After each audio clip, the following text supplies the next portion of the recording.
This is Project Asa. I'm Asa, and today is the first session. It's April 1st, and it's currently 1:07 a.m. Let's start. What if Plato is right? What if we are indeed in a cave and what we think we're seeing is nothing more but shadows? What if we are taking the shadow of an object to be the object itself? I think it's important to clarify that I'm not questioning whether the truth exists or not. Reality is ontological, the truth is ontological. It doesn't need my understanding, it doesn't need my access, it doesn't need my approval. The only thing that can be set up to be evaluated as true or false is my own judgment about reality, and usually that's made through the amount and quality of the information that I have. So let's focus on there. Let's focus on the information and imagine that I grew up in chains, forced to stare at a wall all the time. And on that wall, from time to time, some figures would appear, those that we call shadows, but I wouldn't have that concept. So if I heard the word, for example, car, every time a particular figure appeared, eventually with time, I would have thought that that figure was indeed a car. Now, both you and I know that would be incorrect because we have a different level of access. We are on a different level of access to reality. We have more information, and the information we have in terms of quality is superior. But what if we are still dealing with shadows, even on this level? What if we are not actually seeing reality for what it is? And this is kind of an illusion, kind of a play. If, imagine that was true, if that was the case, would I be up to leave everything behind, leave the cave and start over? Would I be up to rebuild and go through a phase of destruction so I could do that and leave everything I believed, and sometimes even people, because it's not like everyone will follow you. Now, Plato said that, let's continue the example. Someone came and decided to free us. And obviously, we would realize everything was a lie and we would step up and leave the cave. What would be the next step? Because we are not used to the sunlight, we would close our eyes in agony. It would hurt. That's what happens when we go from a place from darkness to light. What's what happens when we go from a place of lies to the truth. We need to readjust. We need to give time. And even though it's difficult to deal with the consequences of lies, with the consequences of illusions, that's the path we need to take. That's a natural path for human beings, because human beings are made to seek the truth. St. Augustine explained this in a perfect way, quite intuitive. He said, even though he knew a bunch of people and a bunch of them lied, he didn't know not a single person that wanted to be lied to. Yeah, I don't know one either. Because no one wants to be lied to. Everyone wants to be in the light. Everyone wants to live by the truth. But we are not perfect. We mess up. And that's fine. As long as we are breathing, we can do better. And that's what Plato is suggesting us. That's the invitation. Step outside of the cave. Because Once you open your eyes and you start to see things surrounding you, eventually you will realize that the sun illuminates all things and everything lives under the sun, even those things that try to hide themselves from the sun. So just step outside. It doesn't matter what you did, it doesn't matter where you were before, it doesn't matter what other people say to you. Just do what you have to do in order to follow your natural path, because that's the only way you can be happy, truly. Now, upon contemplating reality, if we are mentally stable, if we are good in the head, let's put it like that, we would want to free the remaining prisoners, because no one who's a good person would ever want to make other people suffer, would allow other people to suffer, having the meanings to go against that, to free them, right?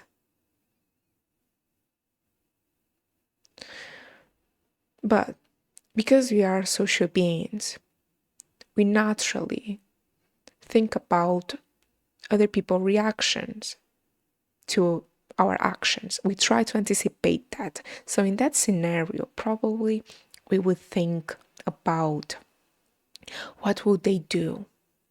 Would they turn their back on us? Would they laugh at us? Would they think we have gone mad? Would we lose them? Would they even want to be free in the first place? However, the major question, though, I would say it's, would we be down to take the risk? Would we be down to go back to the cave, readjust our sight to the darkness so we can understand what they are seeing, in order to find a way to use language in a way they would understand us and understand that what they are seeing does not correspond to reality, to the truth? Would we take the tiniest chance to save to rescue someone, even if that meant to lose someone we love? You know, sometimes I'm thinking and I wonder, do we need someone like an extraterrestrial, some higher intelligence, to come in here and to tell us that the way we live makes no sense unless we are either masochists or sadists, that our society is profoundly sick? And some people might say, well, yeah, we actually do. We need someone to take the lead. We need the role model. We need something we can hold on to, because we don't know anymore what's true or what's false. There's just too many information out there. Well, the good news is we have been having that for quite some time. We have universal laws. And I'm not talking about international law, which everyone should respect and abide to.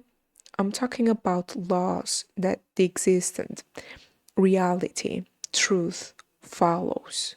They follow them itself because they need them to exist. For example, logical laws, the principle of non-contradiction, the principle of identity. Ethical laws, do good, avoid doing bad, independently of the concept of good and bad. Aesthetical laws, beauty attracts, something that's ugly is repulsive. That's why we should work on our personality. So, role model, Jesus Christ. Not literally Jesus Christ. He's the best role model out there. You can say to me, look, I don't believe in Jesus Christ. I don't believe in his existence. And even though that would be a pretty cool conversation to have, I'm not going to do that right now. I'm just going to propose you something. If you need a role model and you're being truthful about wanting to evolve, wanting to be better, if you actually believe in the highest good, try this. Instead of picking a trait, a personality trait from a movie character, from a politician, a YouTuber, pick a trait from Jesus Christ and try it. Try your best for 1 month and see what happens. Go read, give it a shot. Read what Jesus Christ did, read what he preached. And the most special thing right now, I would say, read how he dealt with himself and with other people, especially during moments of huge pain. But yeah, pick a trait and try and see for yourself. Because you see, even though there are people not only wishing for, but actually contributing, actively contributing on a massive scale for the intellectual degradation of our society, we need to assume responsibility. We need to be real, to be honest, and to ask ourselves, are we up to do our part? Do we actually want to leave the cave? Because if we do, I would say the first step is to recognize that none of this is new. This is old news. Philosophy has been telling us this for millenniums now. I mean, we are talking about Plato here. Don't forget that.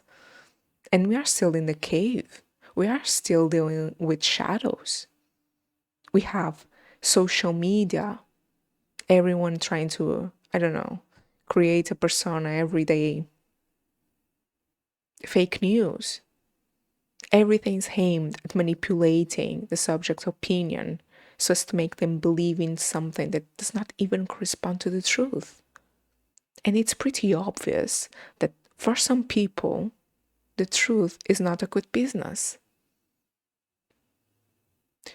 So, why do we allow ourselves to be entertained by them? Why do we allow ourselves to entertain them? What's up with that? You don't need years, months, days to start and do something for yourself. You can start and should start by being kind towards yourself. And the first thing, my recommendation would be to understand, put inside of your head, you cannot have a conversation with temptation. You cannot negotiate with temptation. If something is bad and you recognize right away, this is not good for me, I know this is not good for me, cut it. There is no debate. Just cut it. Even with yourself. If you see that maybe you're not sure about a particular object, you're not sure if that's just a shadow, just take a step back. Do what philosophy teaches us to do, which is take a step back. Think critically. Understand what's being presented to you. Analyze it. And make a conscious call so you can make good choices in order for you to be free, because you cannot be free if you not have information, and if the information you have is poor, you're going to make bad choices, and you cannot be free if you make bad choices. That's why they keep entertaining us, because they want us to give away our ability to think critically. Like, that's the only thing no one can take away from us, except if we give that away. And that's what they are trying. That's what this project is about. The opposite, is about regaining that ability to think critically, is about using philosophy on our daily basis to understand reality, to try to leave the cave and see things around us, to experiment, to be intellectually honest, so we can make good choices, so we can be free. So let's just go outside. This is Project Aza. I'm Maza, and this was session 1. End of recording.